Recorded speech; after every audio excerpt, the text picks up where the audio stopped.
Hello and welcome to today's video. My name is Steven and I help athletes become mentally strong and successful. I just returned actually from Paris. I went to see some tennis there. I went to Roland Garros. For the ones that maybe you don't know what Roland Garros means or what it stands for, it's one of the four major tournaments, the Grand Slams in tennis. So you have the Australian Open in Melbourne. You have Paris, that's French Open, so that's Roland Garros. You have Wimbledon in London, UK. And last but not least, you have the US Open in New York. So so Roland Garros is one of the four most important tournaments actually you can play as a professional tennis player. And it's quite a long time actually ago that I've been there. It's I think roughly 20 years. So it was good to be back in Paris and to watch the pros play. And today I would like to just share some insights that I gained during my time there. First of all, the first thing is it's so important to the first thing I would like to highlight is how important it is as a coach, but also as an athlete. So if you're an active athlete, make sure that you go to live events of your sport, whatever it is. Maybe it's golf, maybe it's volleyball, maybe it's soccer, maybe it's tennis as it is with me now, or any other sports.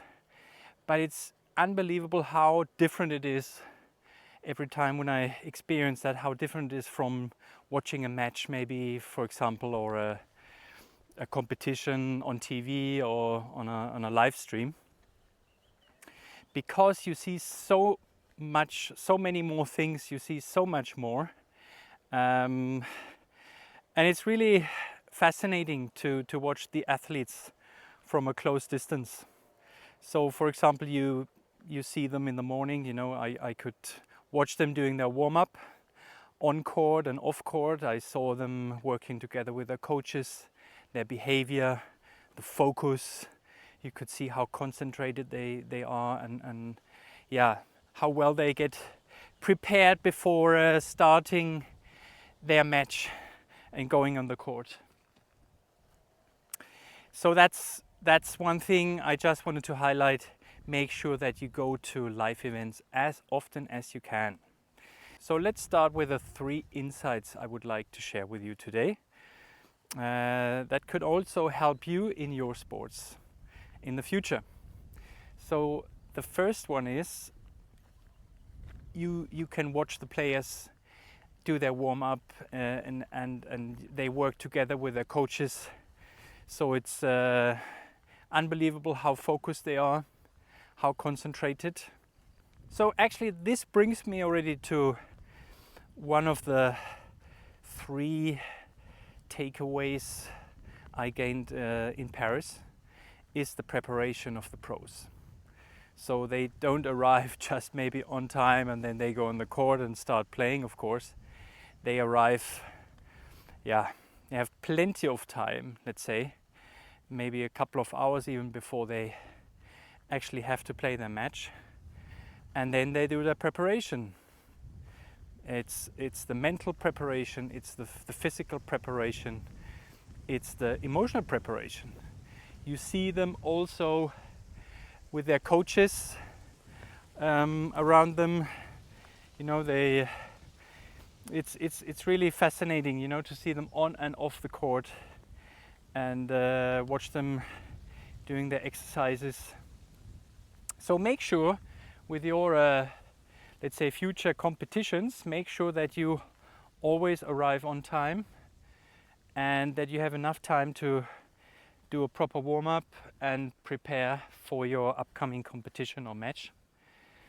And I think that's one crucial point I wanted to mention today. The second one, let's say, point is that I would like to highlight is the best players when they when they are facing some difficult situations or when they're under pressure, it's actually when they perform at their best. And that makes the difference, let's say, in comparison to a, let's say, average player. So I saw one match, Alexander Zverev playing his opponent, and of course Zverev, number 3 in the world at the moment. He was the favorite, and the underdog actually, won the first set against him. But in the end, Zverev actually won, let's say, comfortably, and especially in the crucial moments, let's say crunch time, when it was crunch time, he performed at his best, and he played outstanding tennis. The same with Jack Draper. When he played today, his opponent was also playing really well, but in the crucial moments he was able to, let's say, accelerate even more and perform at his best. So how can you actually do this? How do they do that? And how can you maybe try to copy that, let's say? I would suggest that you, in your sports, whatever it is, your favorite sport, make sure that you practice under pressure on a regular basis. So simulate match situations, simulate specific moments in a competition. Maybe even moments where you usually struggle a little bit, or you have been struggling in the past. So because the thing is, the more often you do that, the more you get used to it, and the more it becomes more, let's say, normal for you. So it's nothing special anymore when you've been practicing situations like that under pressure, when you might be a little bit tense, and then you've done this maybe dozens of times, maybe hundreds of times, and then it's nothing new for you, and you know how to handle it. So that's one thing, or let's say that's the second thing I would like to share with you. Make sure that you simulate tricky moments, difficult moments under pressure, and practice this in your training sessions so that you get used to it. And in competition, it's just, let's say, a situation you're used to. Thirdly, what I would like to share with you, another insight I gained again in Paris, is, of course, also let's say the top players, they also have some weak moments, and where they produce or make some mistakes or unforced errors. But what and then they also, of course, you see a reaction, and that's what sometimes you don't see in TV, but when you're live at the venue, you see everything actually, of course, and you see a reaction. You see maybe some of them, they throw their racket, or you just see they are emotionally a little bit, they're getting nervous, or they're just a little bit annoyed with themselves. But I mean, the next rally starts just a few seconds later, and you just see how they regulate themselves again. So they calm down again. They just get ready for their next actions, let's say, so that they are again back focused and concentrated 100%.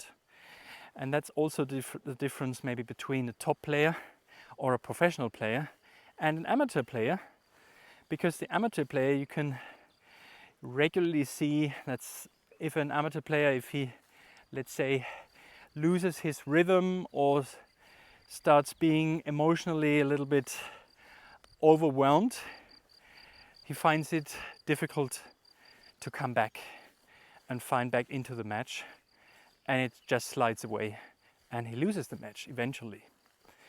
And that's something, of course, which differentiates, let's say, amateur players from professional players.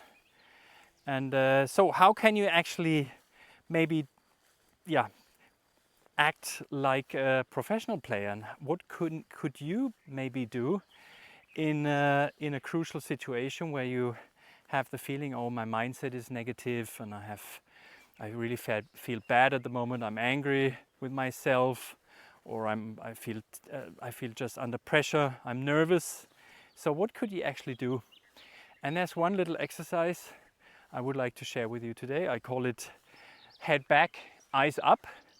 So what you do actually is you take your head back for just a few seconds, maybe 2 or 3 seconds, and you put your eyes, or you take your eyes up, you look upwards, and really do this properly. So head back in the neck, eyes up for a few seconds. And you should actually, if you do this properly, you should feel some kind of relief. Maybe you have to swallow, or you have to sigh, and that's a good sign, because then you know your nervous system has reacted, and that's what we want to achieve here. What happens actually in that moment? When you're under pressure, of course, your nervous system is out of balance. The autonomous nervous system is out of balance. So you have the sympathicus, you have the parasympathicus. And you need the sympathicus, of course, otherwise it helps you produce the adrenaline, for example, that you need for a match, so that you really activated and you're not sleepy on the court or something like that. So that you're activated and you're really focused, you're ready for the next actions.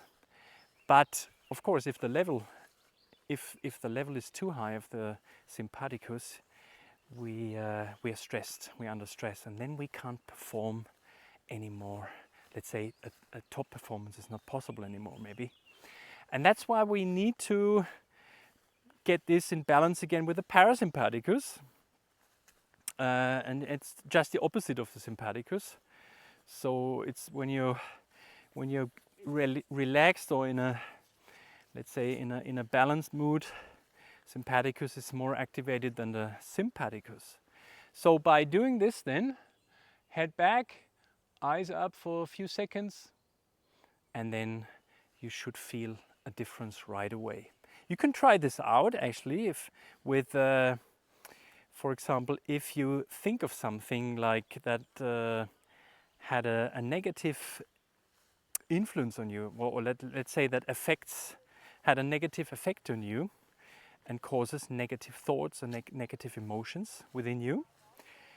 Think of a situation like that, and then do the exercise, head up, eyes up, head back, eyes up, and see what happens after a few seconds when you take the head back down. And it should feel differently.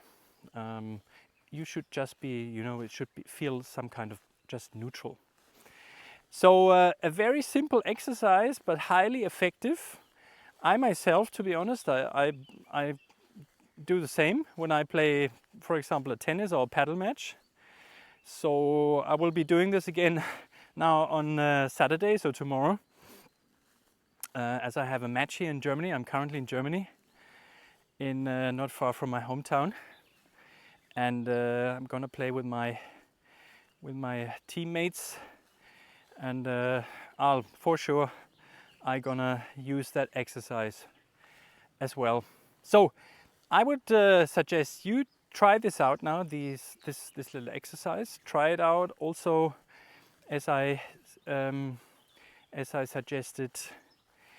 Simulate crunch time moments in your training sessions, so that you get used to it. So I would suggest just try these exercises out, and please let me know in the comment sections how it worked, if it worked. And if you have any further questions, also just leave some questions in the comment section, and I'm happy to answer your questions as soon as I can. If you like the content, feel free to share it with others who might be interested in my content, or who it could be useful for, and leave a like and subscribe to my channel if you haven't done so yet, I'd be very happy to see you again in the future in one of my videos. And yeah, saying that, I wish you all the best. Good luck with your upcoming competitions, and have fun with your exercises. See you soon, and bye bye.